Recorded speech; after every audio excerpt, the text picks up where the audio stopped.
Hey guys, welcome back to What I Wish I'd Known About Self-Publishing Before I Got Started. I am Carly with Dragon Key Press, and today we're going to talk about BISAC, or B-I-S-A-C. And I'm going to be referencing an article from Lulu on what it is and why it matters.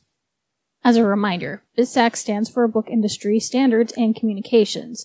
It is a globally accepted system for categorizing books and is maintained by the Book Industry Study Group, or BISG.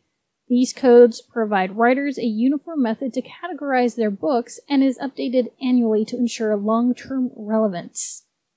The website that houses all the codes, bisg.org, is quite the dry read. Trust me. Especially if you aren't into the technical aspects of everything. And believe me, it's very technical.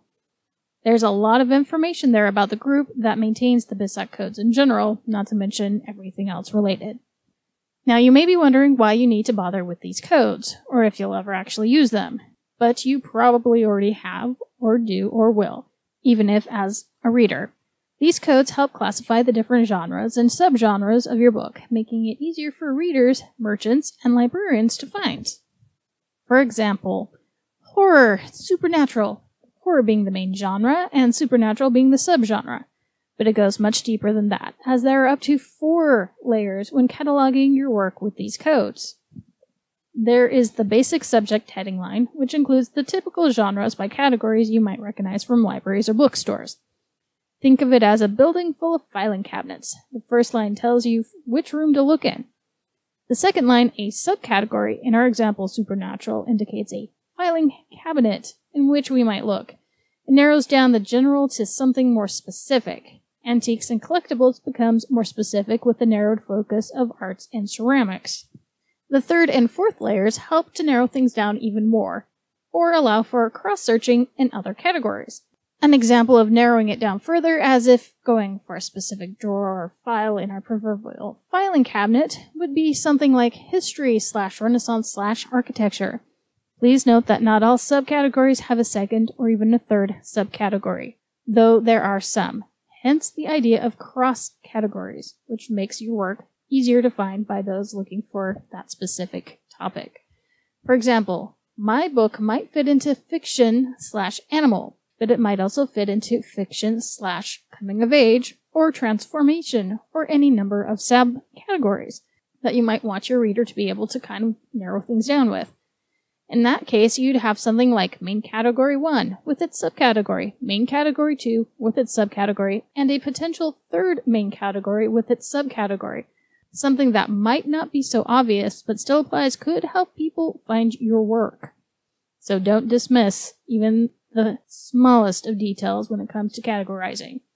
Many print-on-demand sites, like Amazon or Ingram Spark, will request at least 2 BISAC categories for your work. Some will allow more, or you can request more through customer service, but the max is 4. You may also be asked to give keywords to help in searching for your works, but this isn't part of the BISAC catalog, and you shouldn't confuse it with it. And not all print-on-demand services will ask for them. Some, like Amazon, will have their own, though they will also have some coinciding points with BISACs. Because they employ their own, you can request more than the usual end number of 4 to help potential readers find your book. These categories are not meant to be used for arrangement or library call numbers that are usually printed on the spine of a book. Sometimes publishers and printers decide to use their own categorizing codes, as I've already mentioned with Amazon. For this reason, they are used as general guidelines and not the end-all be-all, though the group keeping them all straight would love to see them be more universal in the future. That being said, they are definitely a good point to reference when you are deciding which genres, subgenres, or different categories you want your book associated with. If you have any other questions about BISAC, or any other ways that they use to catalog your books, feel free to drop a comment or a direct message to me, and I will try to answer them in any upcoming videos. I hope you learned something new, and I hope you will join us next time.